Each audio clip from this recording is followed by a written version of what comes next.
Good afternoon, everybody. Big Mike back here with you once again. Today, bringing you my thoughts and a little bit of reaction to New Japan Pro Wrestling's Rumble on 44th Street. Now, I do apologize it's taken so long. Some personal things came up this week, and I've been dealing with that. So, let's get on to this. I'm not going to go through the night before show because I did not see that. Sorry, guys. But I will give you some context of, maybe some happenings on that show that lead to this one. Alright. So, we got one match on the pre-show. And it's a tag team match, playa, for the women's division. Well, technically it's for the women's division. It's more of a Stardom showcase, which is fine. As we have Kylie Ray and Tara James taking on Stardom's Cosmic Angels. I am not going to attempt to even try to say those names because I will butcher them. The Stardom women really gave it their all in this bout. Kylie Ray looked great. James, I haven't seen much of this James woman before, but she could use a little more seasoning. Kylie and the Stardom women did work really, really well with each other. And I was surprised to see Kylie Ray pull out the submission win for her team to win. I'm going to give this match a thumbs up. It was a lot of fun. Maybe some elements that got a little slowed down due to James, but overall, I had a good time with it. Next up, we have a tag team match playa, this time for the men's division, as 2/3 of the never open weight six-man tag team champions. Boy, that's a mouthful. House of Torture, you got Yujiro Takahashi and Sho taking on members of Chaos, Rocky Romero and Yo. Sho and Yo were a tag team for quite a while in New Japan, but they have since broken off. Sho going to Bullet Club, who has now a good couple members on their now has a couple members from the New Japan roster, not just outsiders. And then Yo joined Chaos. I believe he's a former junior heavyweight tag champion, I believe.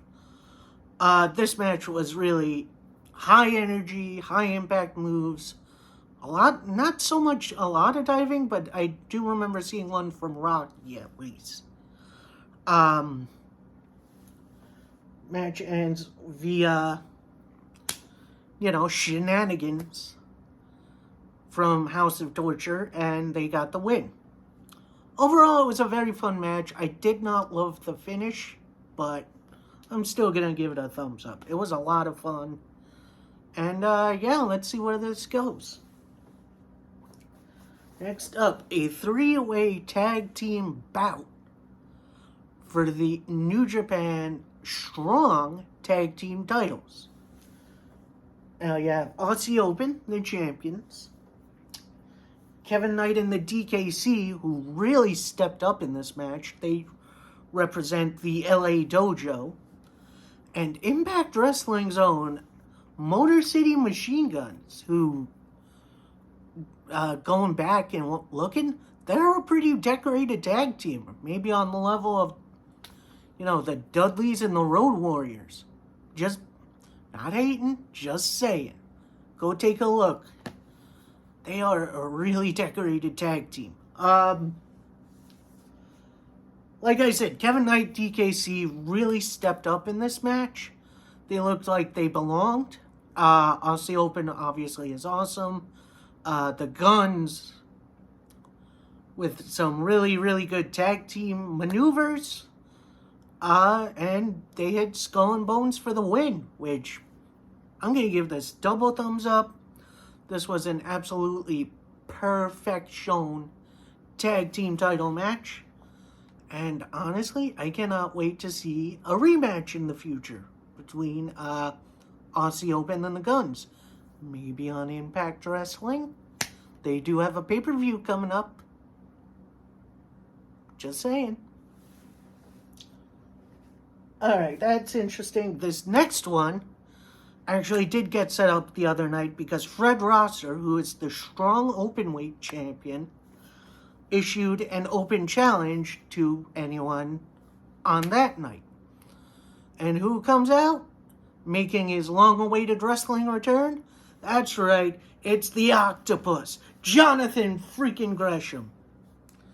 And boy, oh boy, this match rocked. Like, a lot of submission tries, lots of good technical wrestling, which is why I fell in love with this sport in the first place. Like, these two really went at it. They looked like they wanted to tear limbs off, which is, makes me so happy. End of the day, Rosser gets, Gresham in the chicken wing, I think it's called, for the submission victory. That's something you don't see very often. Jonathan Gresham submitting. He's usually the ones tapping people out. So I'm going to give this one, again, double thumbs up. And I'm going to say if it's definitely on my list for must-watch matches. Especially if you like, technical ground and pound stuff. Next up, 6-man tag team action players. As we got Homicide, Wheeler Yuta, who at the time was actually double booked because Rampage was that night, and Shota Umino, Jon Moxley's ward, as they take on Team Filthy. That's Filthy Tom Lawler, Royce Isaacs, and Jarrell Nelson, a.k.a. the West Coast Wrecking Crew. This was a cluster, you-know-what, but in the best way possible. Seeing Homicide with that fork trying to jab it into Tom Lawler's head, that was a little wild. Plenty of high flying, definitely plenty of submission tries from Lawler too, actually. End of the match came with Yuta tapping out one of the West Coast Wrecking Crew guys, which I'm glad Wheeler Yuta went over. I'm going to give this match a thumbs up. It was a lot of fun. And, yeah, we'll see where this goes. Hopefully this isn't the end of Team Filthy. Next up, a match I could say is maybe match of the night. Maybe could be low-key match of the year.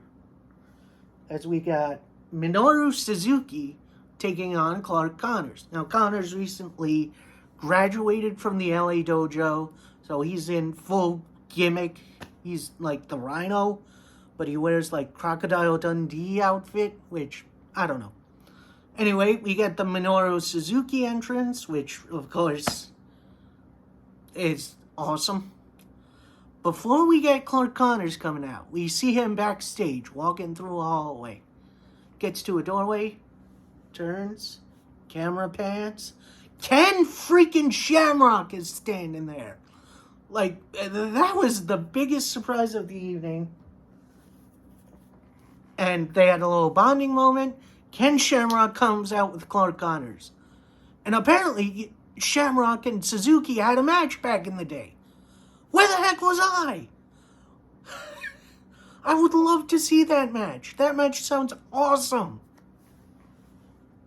Anyway, Clark Connors really showed out during this match. He definitely stepped up a lot, taking chop for chop. He definitely got Minoru Suzuki down for a couple moves. And then Suzuki won by submission. And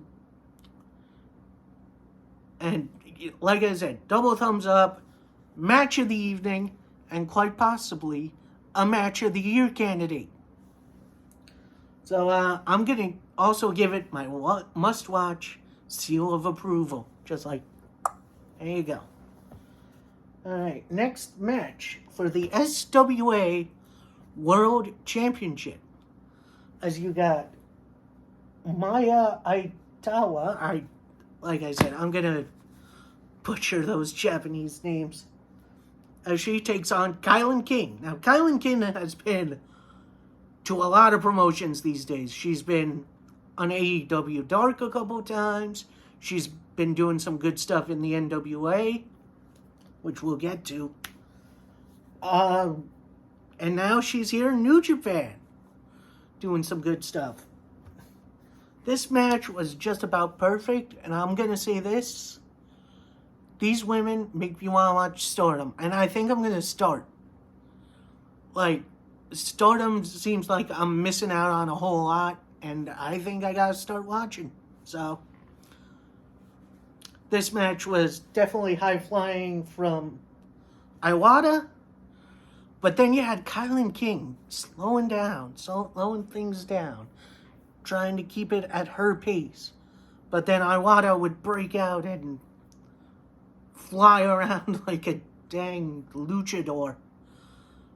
Match end came with a double foot stomp, I believe, for the pin and the win. So Iwata retains the SWA Championship, which it is a Stardom title. I don't know what SWA is. I guess it's a governing body for Stardom. I don't know. Like I said, I don't really normally watch Stardom. Because of this match, I'm going to start. So, this match gets a thumbs up from me. These ladies absolutely killed it.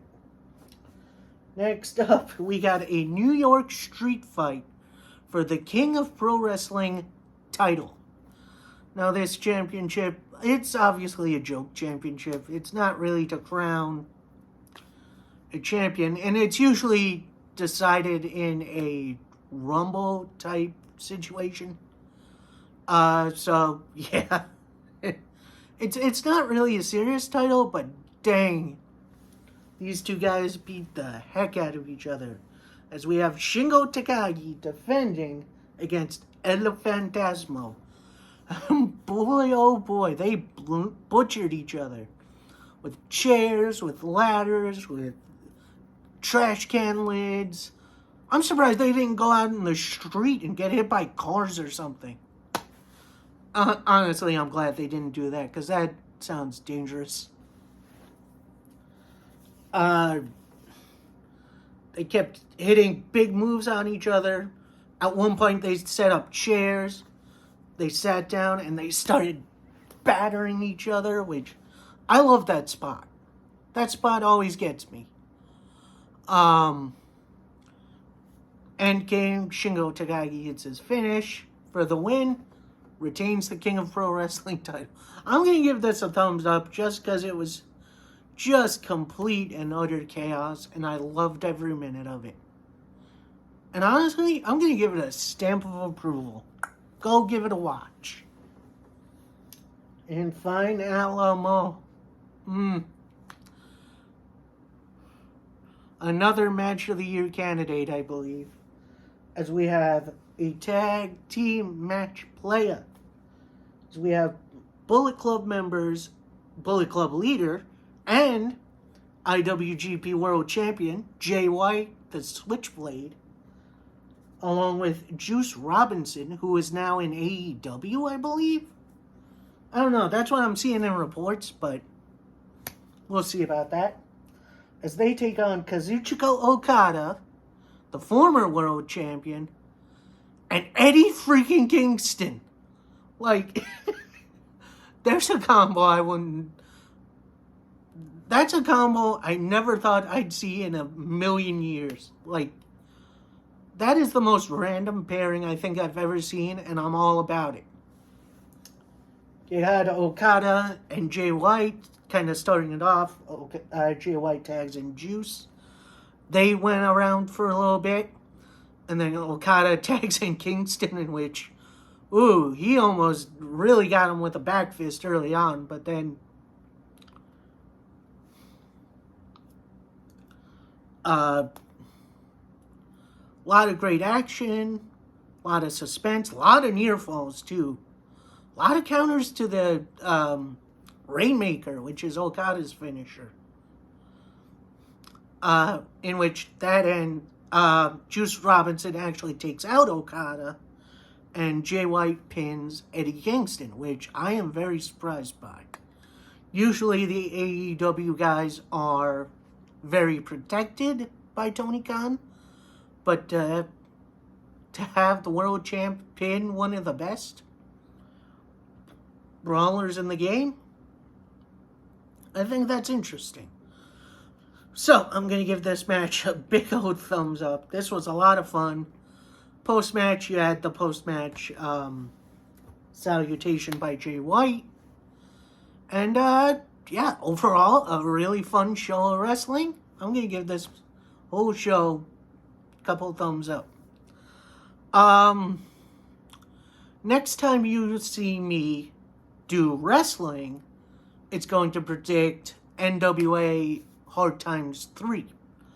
Now, yes, I know there is a wrestling show coming up this weekend. I am not doing Crown Jewel because I don't want to support the Saudis. So, instead of that, I think next week I'm going to do something a little fun. I'm going to dive into something, a bit of matter that I haven't in a little while. The Marvel Cinematic Universe. And I'm going to give my overall thoughts on Phase 4 so far. Yeah, I know we got Black Panther coming in a bit, but I'm not going to be seeing that until like a week after release date. So, you're going to hear a little bit of that from me, and then I think what I'm going to do is, I think I'm going to watch through the MCU again, and maybe give maybe not daily, but what the hell, I'll do some daily MCU stuff. Give my reviews, my takes, and my thoughts on the MCU as a whole. And, I know that's going to take a while, but that's something I love, and it's a subject I want to get back into. So, I hope you guys enjoyed. Please like, comment, subscribe. Let me know your favorite match of the night. Let me know with the upcoming events in November what you're really looking forward to. We got Hard Times. We got Impact Overdrive. We got Survivor Series. I think MLW's coming up with something. So it's going to be fun. And I cannot wait. And I shall see you next time. Peace.